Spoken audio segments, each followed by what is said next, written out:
You can avoid some serious disasters when knitting with hand-dyed yarn, but there are a couple important things that you need to know before you even cast on. Welcome back to the Apiary and Knitting Podcast. If we haven't met yet, I'm Lauren and I am a knitting pattern designer. I focus primarily on accessories, especially socks, but also hats and shawls and scarves and mittens and whatever else gives me joy. I'm here again today with my friend Aimee, who is also a knitting pattern designer and who specializes much more than I do in knitted garments. So between the two of us, we cover a real range of things in the knitting world. And both of us use a lot of hand-dyed yarns in our projects. Between the two of us, we have a lot of experience with hand-dyed yarn. And so today, we're going to talk about some of the pitfalls of hand-dyed yarn and some of the ways that you can avoid some of those challenges. So Aimee, before we get started into kind of the more technical nitty-gritty stuff, can you tell us a little bit about one of the most disastrous experiences you've had working with hand-dyed yarn? I have had hand-dyed yarn that was pre-dyed into fiber and then I spun it. And it was my very first spinning project. And I was so excited to expand beyond hand-dyed yarns into hand-dyed fiber so I could get that cool barber pole effect that spinners get. Everything went well. The spin went super easily. And then I knit up some mittens and then I washed it and laid it next to my other knits and it immediately stained everything else. No, oh no. How bad was it? Were you able to fix it? No, so it was like a bright orangish yellowish, and I find that yellow doesn't really seem to come out. So I now have a sweater and a hat, both with yellow swatches on them, and they've been fading over time, but it's been about 6 years, Oh so I no. don't think they're going away. I mean, at least it's a matching set, sort of. Yeah, and at the time it was my only hat, so for quite a few years I actually wore. I guess you don't ever have to worry about someone mistaking it for their hat, so you got the No, hat. no. And it was color work, so I was like, maybe it's a feature, I don't know. But for sure, I think there's certain colors that do better than others. And then also, when I moved and the water quality changed, it happened again, even though it had stopped happening back in Los Angeles. So sometimes when you think you've gotten through the hurdles with a particular hand-dyed yarn, things can change on you real quick. Yeah, tell me more about the water quality. Well, here in Missouri, our water switches between a groundwater supply and water from the Mississippi. So half the year I can smell the metallic minerals in the water from the river. But then right now we're on groundwater and I can't detect it. So for sure the water composition changes. And I think it has to do with the free floating acids and then the alkalinity of the water, and all of those things can impact whether a yarn bleeds or not. So probably a spicy opinion, but if dyers exhausted their dye better, this wouldn't even be an issue. But in the defense of the dyer who dyed my fiber, I don't think it's possible to rinse a fiber like an unspun fiber over and over and over again the way that you do with yarn, because then it'll felt because it hasn't been spun, it's more delicate to that kind of rinsing. So to her defense, I think with spinning that's just something you have to be aware of and wash it 100,000 times when it's yarn. So kind of in that stage after it's yarn and before it's worked up, make sure you do the washing then. So I think depending on what craft you're doing, the process can vary, and then the point at which you are rinsing it out can change. So that's interesting that spinning in that context is a little bit more of a collaborative process between the maker and the dyer than knitting with Mhm. pre-spun yarn that's been dyed by someone else. I think so, yeah. I think we also make decisions on how the color pools and the color stripes in spinning as well in a way that's more controllable than when you're working with hand-dyed yarn that's already been spun. So that's actually the perfect segue into the project that I brought to show, which is, sometimes when you're working with hand dyed yarn, you can't necessarily tell from the skein that there's going to be some color pooling. Sometimes it's really obvious from the skein, depending on how the yarn is kind of clumped in there or the color is clumped in the yarn. But sometimes it's a really subtle variation, and sometimes the variation doesn't show up until further into the project, which is what happened with me on this project that I brought, which is, look, you can see this part of the sock leg, nice and simple. And then as you go along, you get more and more striping. And then by the second sock, That's we've got so some really frustrating. vivid stripes. So normally, I feel like when that I shouldn't knit, happen throughout a skein. yeah, it's a Sorry. little challenging when like you can't see it in the skein because if I had known Yeah, that would yeah. happen, I would have done what I normally do, which is split it into two balls of yarn and then just alternate every round, and that's fine. And I do that a lot with hand dyed yarn when I'm knitting socks. But I Mhm. couldn't tell from the Mhm. skein that's what was going to happen. It looked like at most like a slightly tonal yarn. And so it Mhm. wasn't clear to me that it was going to start striping like that. So that was a That's such little an unfortunate. interesting point, Lauren, because I've never alternated yarns for a single skein project in my entire life. As a garment person, I know that everybody talks about alternating skins if your project takes more than one, but I've actually never heard of someone alternating when there's only one. I'm a little dedicated to getting my socks to turn out just right. I want to ask our viewers, like, have you heard of this? Because this is the first I've heard of it, and I think it may be new to some of our viewers too, or maybe I'm the only one who's never heard of it. I mean, it might be. And honestly, it does feel a little bit obsessive from the outside, kind of like Mhm. what a weirdo to take a single skein of yarn and split it up to ensure like no pooling and striping. And I've had enough situations where I've gotten some weird pooling in socks, especially because the circumference of socks is so Mhm. small. And so like if I had been using this yarn in a garment with my full body circumference, I'm not sure we would have had this visible of an issue here. It probably would have looked more like a soft tonal yarn. But because of the tiny Mhm. circumference of a sock, you're gonna get pooling that might not show up in larger things. And so I do Yeah, take a single skein of yarn if it's hand dyed and if it's heavily variegated, and I will split it into two 50-gram balls, and I will alternate to make sure that I don't get weird pooling. that makes sense. But it seems like a lot Yeah, of work for socks. it And I is. say that as like a very avid sock knitter. It's a little more work than it would be otherwise, but I don't know. I think the payoff's worth it. I will say I've become kind of like a diehard of a particular very small list of hand dyers because it doesn't happen.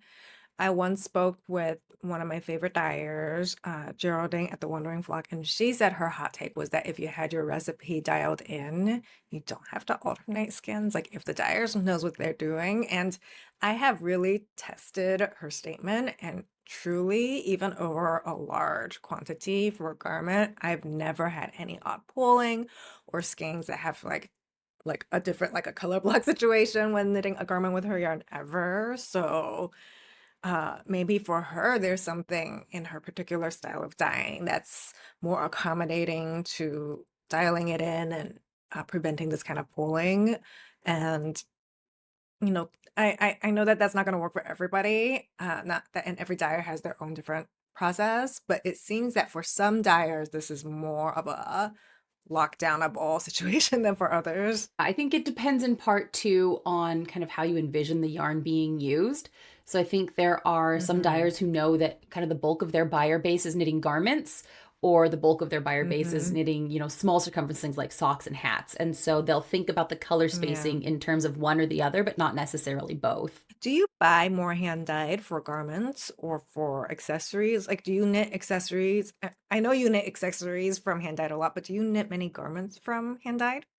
I do. And in fact, this leads into my favorite yarn alternating story, which is I knit this wonderful oversized kind of grandpa style cardigan with a shawl collar using some gorgeous yarn from Erin at Coast to Coast Yarn Co., who I know you also really like. Oh, the And I know, best. God, I love Erin's colors. I love just the whole thing is just I love the fantastic. way she distributes the speckles and everything. Oh, Yes. amazing. Yes.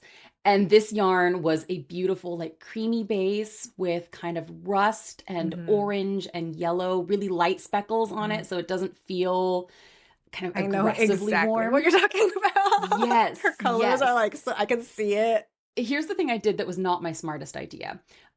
I alternated the skeins because I wanted to avoid any Hmm. kind of issues of speckles lining up too much. Um, but I was Uh-huh. also holding the yarn double with mohair. And so I had Oh. two balls of the wool and two balls of the mohair, and I was Oh. alternating back and Oh forth between one and the other. no. Aimee, it gets worse.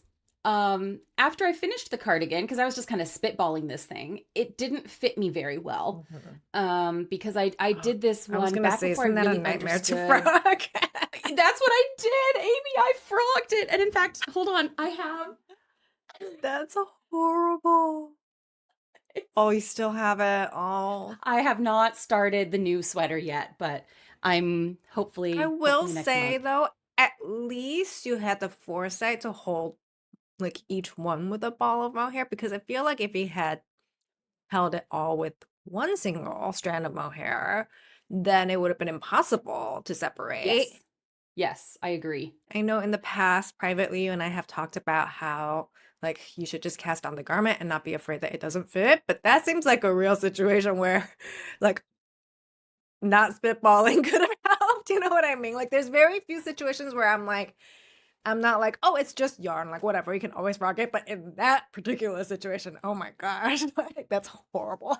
It was not my best plan. So, we've talked a little bit before about how I do primarily accessories and you do primarily garments. Mhm, Do you find that working with mhm. indie dyed yarn affects your garment design process in other ways other than this color pooling conversation? Yeah. So for those who are watching from Lauren's channel and who don't know my work, I primarily do like size inclusive, shape inclusive garments. And that means that sometimes the size of the garment can get quite large and it can get quite heavy, which doesn't really play well with superwash because superwash will stretch out when there's a lot of weight on it.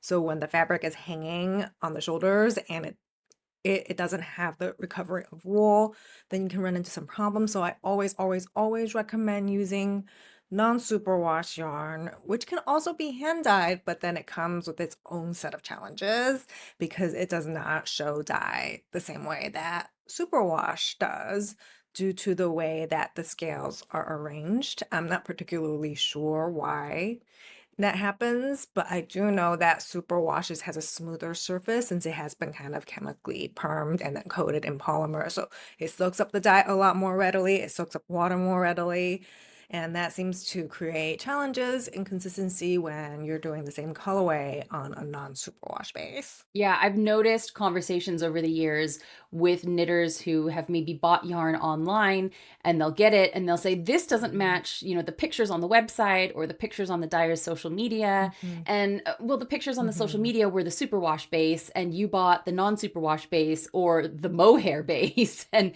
those are really going to take up the dye differently. So part of that is just understanding different yarns on the part of the knitter. The dyer can only do so much to maintain consistency across those bases. Yeah, and I think part of it is like it's like a collaborative effort, like we said earlier, between the dyer and the maker. And part of it is the dyer does have to clearly communicate the difference between the bases. Like one dyer I really admire is Melanie at Big Little Yarn Co., who we can link below because she also has a podcast. She always shows all of her new colorways in like a group photo with all the bases, so you can really see how it shows up on the different bases. And I think when there's communications from the dyer and then the understanding also from the consumer, from us, that it's going to show up different on different bases, and then being careful to check the pictures before we make the purchase, that can be really helpful. But of course, there has to be pictures first for us to check that out.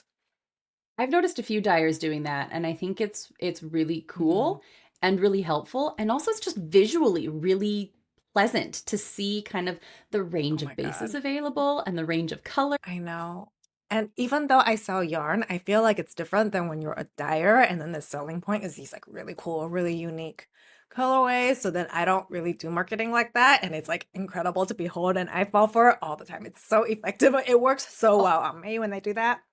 same. If they're like, this is a limited edition colorway that I'm only dyeing for 6 weeks, and I'm like, but I love that colorway, I will buy it. And I love it in all the bases. You know what? You know who's gotten me that way more than once is Erin with her beautiful limited Erin. edition colorways. That milkweed colorway that she did a few years ago, the pink with the tan and cream and I'm gold knitting socks speckles. with it. I'm very excited. I've had to put down that project for a while now due to like work obligations, work sample knitting, but I'm starting to get back to it. Love it. So, Lauren, given everything we've talked about and kind of our combined experiences and failures while knitting with hand-dyed yarns, what do you think are some of the most important things that our viewers should know about before they buy and knit with hand-dyed yarn? So I think one of the first things a knitter can do is kind of look at how the yarn is, or the color in the yarn is clustered together in the hank before they buy it, because that'll start giving them a sense of whether that yarn is likely to pool and how intensely. So if you see really strong, intense bands all in like one spot of the yarn, as opposed to kind of Hmm. shorter blips of color, you're probably more likely to get Hmm. pooling in at least a smaller circumference project and maybe even in a larger circumference Oh, project. yeah. I And then really I think struggle with that one. It's like beautiful in the hank, and then half of it is one color, and then the other half is another color. I've never gotten a project I like from that, even though it looks so cool when I buy it. same, it's a real struggle. It's a real struggle. I think another thing that knitters can do is when you do your swatch before starting, it is so important to wash the swatch the same way that you plan to wash the finished item, because that will not Yes. only help you get an accurate finished gauge, but it'll let you know if that yarn's going to bleed. And we know that reds are Mhm, more likely to bleed. Reds are notoriously difficult to mhm, fix, even for dyers who mhm. wash, 3 and 4 and 5 times. But dark blues can be a real challenge. Dark greens, anything that's really intense and vibrant can be a real challenge. So, washing the swatch before you cast on will help you know how to Washing treat the your finished finished item object too. by itself for a while, for Hmm. at least 5 or 6 washes. Yes, yes. And also maybe saving an extra swatch so that if you decide to try a new wool wash at some point, because I had that happen to me with a finished Mm. garment Oh, where I used a new wool wash and it was too harsh and it bled and then after it I had bled. washed the garment a few Oh, times. And I was like, no. what just happened? And what was really interesting about that particular situation is that I had washed that sweater a couple times before, and the yarn was from Erin. And you and I both know she locks in her colors so well. I have never had an issue with her yarn Yeah. bleeding on me before. So this is how I knew it Mhm. was the wool wash.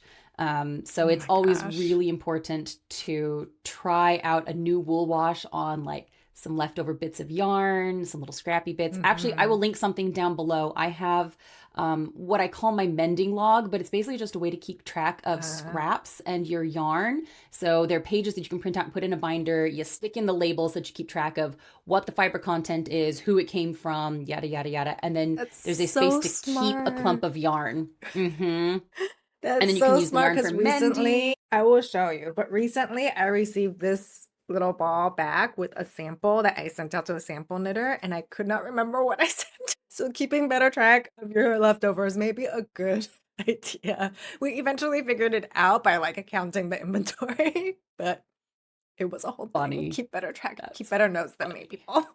Do you have any other tips that you want to add for knitters working with hand dyed yarn for the first time?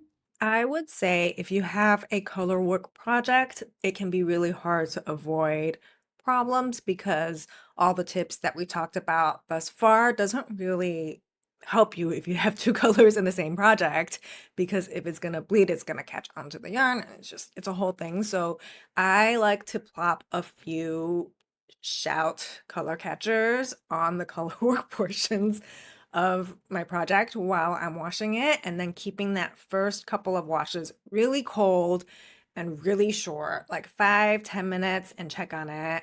Maybe even shorter than that, just to make sure that, first of all, it's not dropping a ton of dye, and second of all, that what it's dropping is being adequately picked up by my color catcher, and that has saved me from a lot of heartache.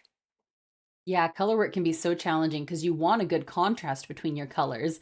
But then to get that good contrast, that means that there's going to be one that's significantly darker than the other a lot of times. And so you do run the risk of bleeding there. I know. I love the look of color work when there's hand-dyed yarn, but to be honest, because of this very problem, I tend to only knit color work with male dyed yarn that's dyed in the cone, which as you know, I recently made my own yarn, and the whole process for dyeing yarn in the mill is so different.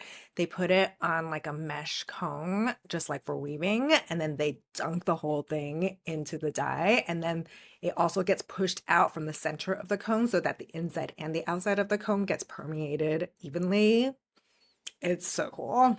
So, Amy, thank you again for being here. I really appreciate getting information from your added background experience, not only as a designer, but as somebody who's had some experience dyeing and then selling lots of yarn too. That's experience that I don't have. And so I love hearing your knowledge there.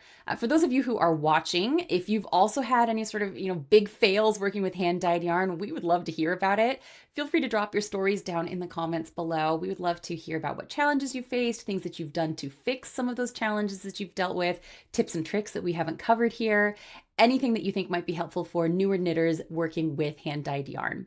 So please do share down in the comments. And also don't forget to follow both of us on our individual channels. I am here at A Bee in the Bonnet. Aimee is over at Aimee Sure Makes. I'll link them both down in the show notes below.